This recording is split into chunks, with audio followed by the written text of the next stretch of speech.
আল্লাহ রাব্বুল আমিন বলছেন, ও দুনিয়ার মানুষ, কেবলমাত্র মুসলমান নয়, তোমার সামনে যে আসুক না কেন, সে যদি তোমার সামনে কোনো ঝগড়াঝাটি মুড নিয়ে আসে, তোমার সামনে যদি কোনো বিরূপ আচরণ নিয়ে আসে, একজন ইমানদারের ঐক্য প্রচেষ্টায় তার দায়িত্ব হবে ওয়ালা তাস্তাবিল হাসানাতু ওয়ালাস সাইয়্যা।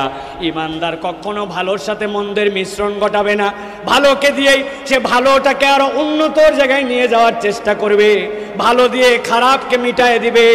আল্লাহ রাব্বুল আমিন বলছেন, ইতফা বিল্লাতি হিয়া আহসান, কল্যাণ দিয়ে তোমাকে পরিবর্তন করতে হবে। অথবা ইমানদারের হৃদয়ের মধ্যে একটা তামান্না থাকবে, আমার দ্বারা এমন কোনো আচরণ যেন প্রকাশ না পায়, আমার দ্বারা এমন কোনো কাজ, আমার দ্বারা এমন কোনো আচরণ যেন প্রকাশ না পায়, এই বৃহত্তর উম্মার ঐক্যের ক্ষেত্রে সেইটা যেন একটা ফাটল বা একটা চিহ্ন না হয়। আমি মনে করছি হয়তো আমার তো এই ছোট্ট কাজ, এই কাজের এমন কি ভ্যালু আছে, কিন্তু বুনিয়ান উম্মার সুস, আমি ওই মহা বিল্ডিং এর একটা পার্ট, সেটা একটা ধূলিকণা হতে পারে, ইমানদারের এই ফিলিংস তার মধ্যে থাকবে। এই জন্য আমি বলবো প্রিয় ভাইরাই, ঝগড়াই নয়, হিকমায় ঐক্য গঠন আমাদেরকে করতে হবে। অতএব প্রিয় ভাইরা, আল্লাহ আমাদেরকে এই কথাগুলোর উপরে আমল করার তৌফিক দান। ইন্নাল হামদুলিল্লাহ আলহামদুলিল্লাহি নাহমাদুহু ওয়া নাস্তাঈনুহু ওয়া নাস্তাগফিরুহু ওয়া নু'মিনু বিহি ওয়া নাতাওয়াক্কালু আলাইহি ওয়া নাউযু বিল্লাহি মিন শুরুরি আনফুসিনা ওয়া মিন সাইয়্যাতি আ'মালিনা।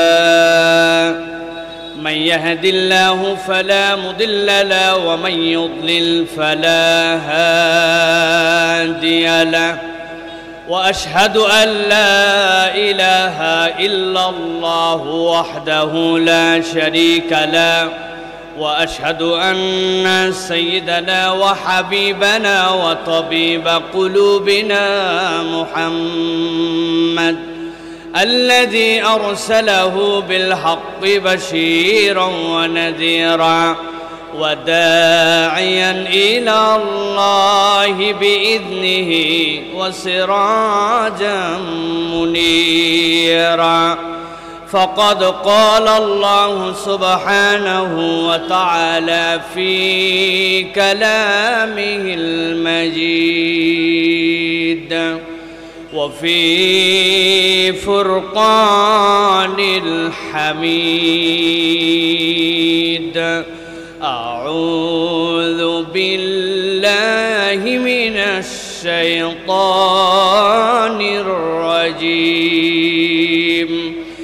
بسم الله الرحمن الرحيم.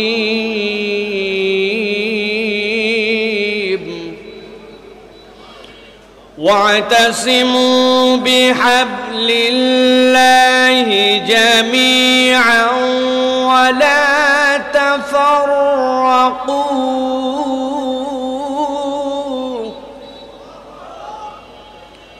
ولا تفرقوا واذكروا نعمة الله عليكم إذ كنتم أعداء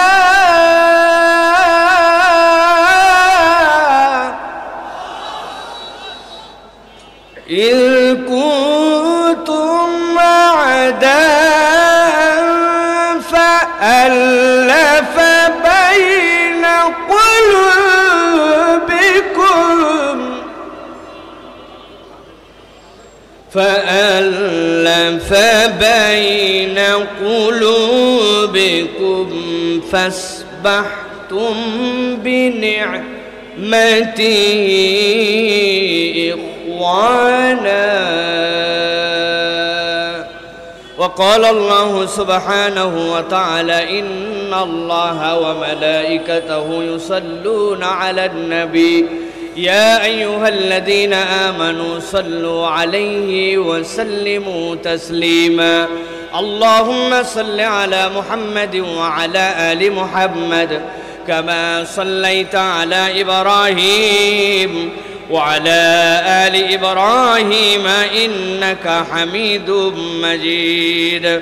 اللهم بارك على محمد وعلى آل محمد كما باركت على إبراهيم وعلى آل إبراهيم إنك حميد مجيد الحمد لله সম্মানিত হাজিরিন, আজকে চমৎকার আয়োজনে যারা আমরা সকলে উপস্থিত হয়েছি, যারা আমরা এই প্রাণবন্ত প্রোগ্রামটিকে সাফল্যমণ্ডিত করার জন্য নিজেদের জীবনের মূল্যবান সময়গুলোকে ফারেক করে এখানে হাজির হয়েছি, আমরা আল্লাহ রাব্বুল আলামিনের কাছে কৃতজ্ঞ হচ্ছি।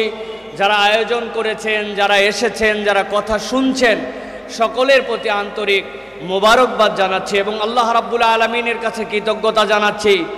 আজকের থেকে 1 বছর আগেও যদি আমাদের কাছে বলা হতো যে এইরকম বাইতুল মোকাররমের পাশে এরকম ফুট ওভার ব্রিজের নিচে বাংলাদেশে এরকম আলেম ওলামারা বসে কথা বলবেন, এই কথা বলার জন্য যে অনুমতি নেওয়া লাগতো, এর জন্য যে ঘোরাঘুরি করা লাগতো, এর জন্য যে মানুষের কাছে পদলেহন করতে হতো, আল্লাহ রাব্বুল আলামিন আমাদেরকে সেই সময়টুকুকে পরিবর্তন করে একটা সুসময় আমাদেরকে দান করেছেন।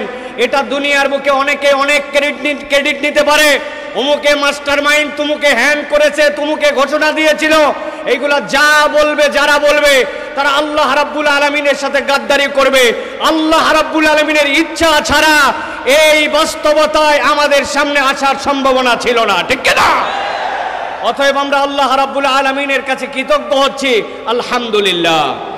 দ্বিতীয় যেই কথাটি এই দেশের মানুষ বোঝে, কিন্তু এই দেশের এক শ্রেণীর মানুষের কারণে তারা স্বীকার করে না, সেটি হচ্ছে তাওহীদপন্থী মানুষ, ইসলামপন্থী মানুষ, যারা আল্লাহ রসুলকে ভালোবাসে, যারা মরার পরে জান্নাতে যাওয়ার জন্য শহীদি তামান্না হৃদয়ে রাখে, ওই সকল পরিবারের সন্তান এবং সেই সকল শিক্ষায় শিক্ষিত মানুষেরা রাস্তায় নেমেছিল বলে, কথা বলেছিল বলে, মসজিদগুলো থেকে জুমার খুতবা চলমান ছিল বলে ওই ম্যান্ডেটগুলো মানুষের হৃদয়ের মধ্যে ধারণ করা ছিল, তারই এক বিস্ফোরণ হয়েছিল ইসলামপন্থীদের দ্বারা।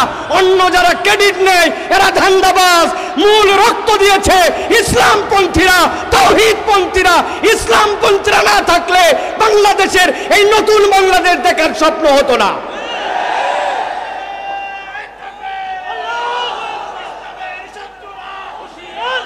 আমি সংক্ষিপ্ত সময় আমি আপনাদের কাছে গরম কোনো কথা বলতে চাই না, শুধু বাস্তবতার আলোকে আপনাদের কাছে বলতে চাই।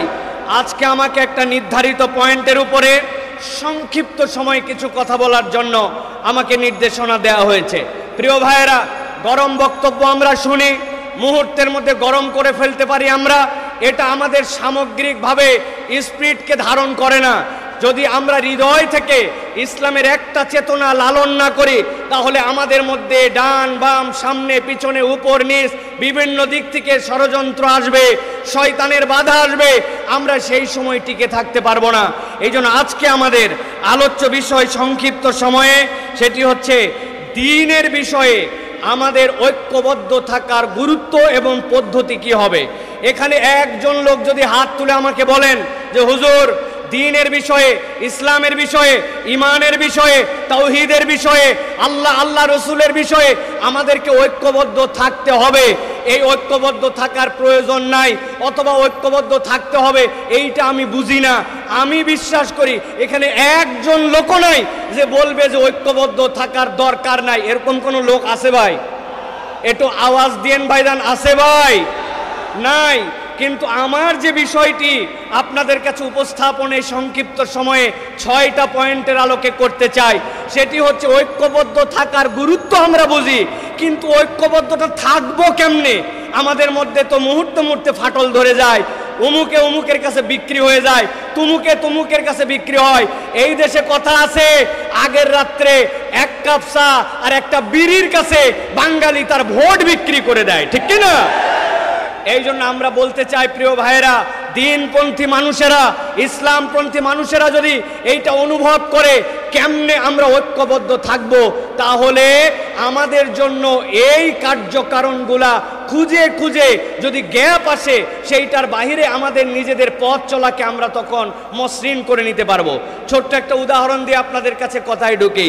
আপনি যদি জানেন এই রাস্তাটিতে আপনি রওনা হয়েছেন, সামনে রাস্তার কনস্ট্রাকশনের কাজ চলতেছে, ওই জায়গায় একটা গর্ত আছে, কিছু দূর যাওয়ার পরে রাস্তার মুখটা চিকন হয়ে গেছে, আপনার টাইমটা বেশি লাগবে। আপনার কাছে যদি এই তথ্যগুলি জানা থাকে তাহলে আপনি রাস্তা নির্বাচনের সময় আপনি বুঝে সুঝে হাঁটবেন। এখন শয়তান আমার জন্য কোন কোন ঘাঁটিতে ফাঁদ পেতে রেখেছে।